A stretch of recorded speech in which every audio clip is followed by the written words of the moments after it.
Let me ask you something first.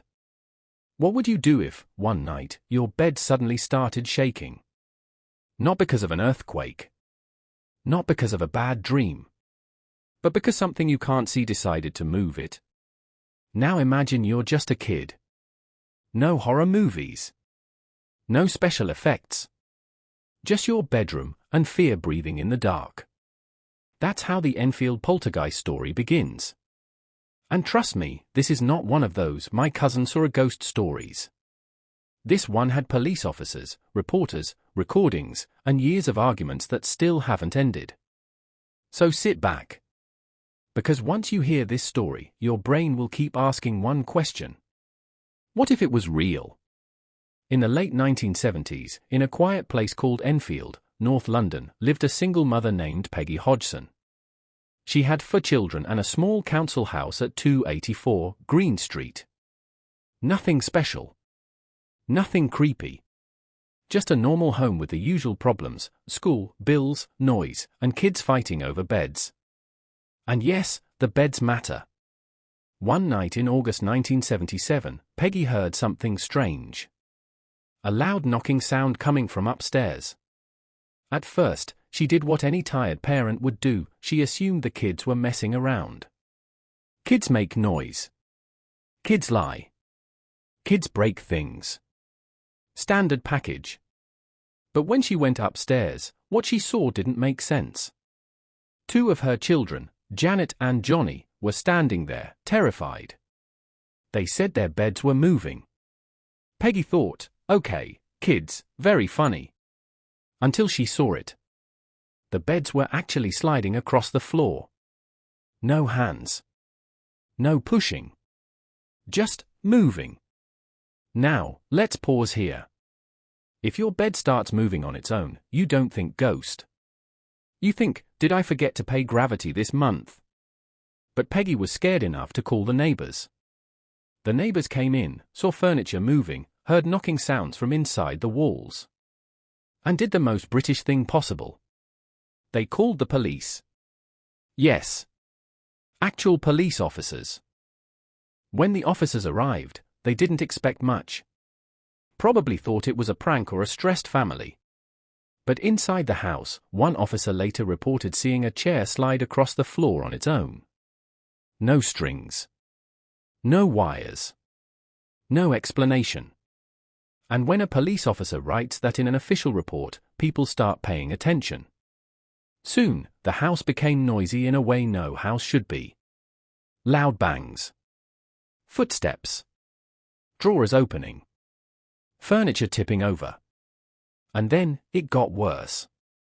Janet, the second oldest daughter, started acting strangely. She would freeze. Her voice would change. Not like acting in a school play, deeper, rougher, older. At one point, a voice came out of her mouth claiming to be the spirit of a dead man who had died in that very house. Now listen carefully. This voice didn't sound like a child pretending. Witnesses said it struggled to speak, as if every word hurt.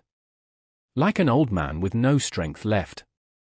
And here's the part that still creeps people out. The voice answered questions. It remembered details about the house that Janet was too young to know. Skeptics say she could have heard it somewhere.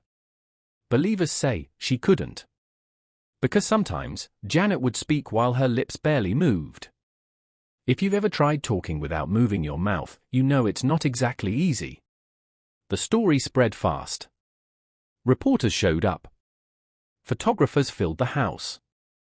And suddenly, this small family home turned into a circus of fear. Some people thought it was all fake.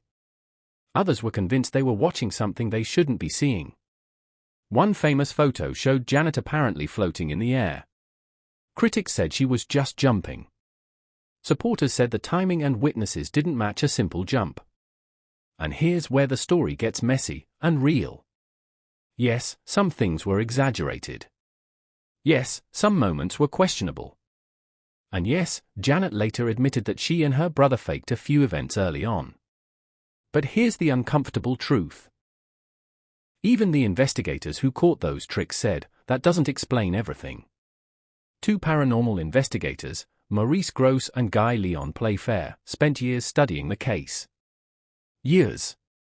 Not weekends. They recorded voices. Documented events. Stayed overnight. And they said something important. When people were watching, things happened. When no one was watching, things still happened. Objects appeared out of nowhere. Notes were found written backward. Sounds came from empty rooms. And the family didn't make money from this. They didn't move into a mansion. They didn't sell movie rights. In fact, the attention made their lives worse. Imagine trying to sleep when your house sounds angry. Imagine going to school after floating in front of strangers. Imagine being known as the possessed kid forever. That's not fun. That's trauma. Over time, the activity slowed down. The noises faded. The voices stopped. The house became normal. But the damage was already done. Even today, decades later, people argue about what really happened. Was it a clever hoax by bored kids? Was it mass hysteria? Was it stress, imagination, and coincidence stacking up? Or was something truly there? The Enfield Poltergeist isn't scary because of flying chairs or spooky voices. It's scary because no explanation fully works. There are too many witnesses for it to be simple. Too many flaws for it to be perfect. Too many unanswered questions to ignore. And maybe that's the real horror. Not ghosts. Not demons. But the idea that sometimes reality doesn't give us clean answers. So tonight, when your house makes a random sound, and you say, "Oh, it's probably nothing," just remember, in Enfield, they said the same thing. And their beds moved anyway.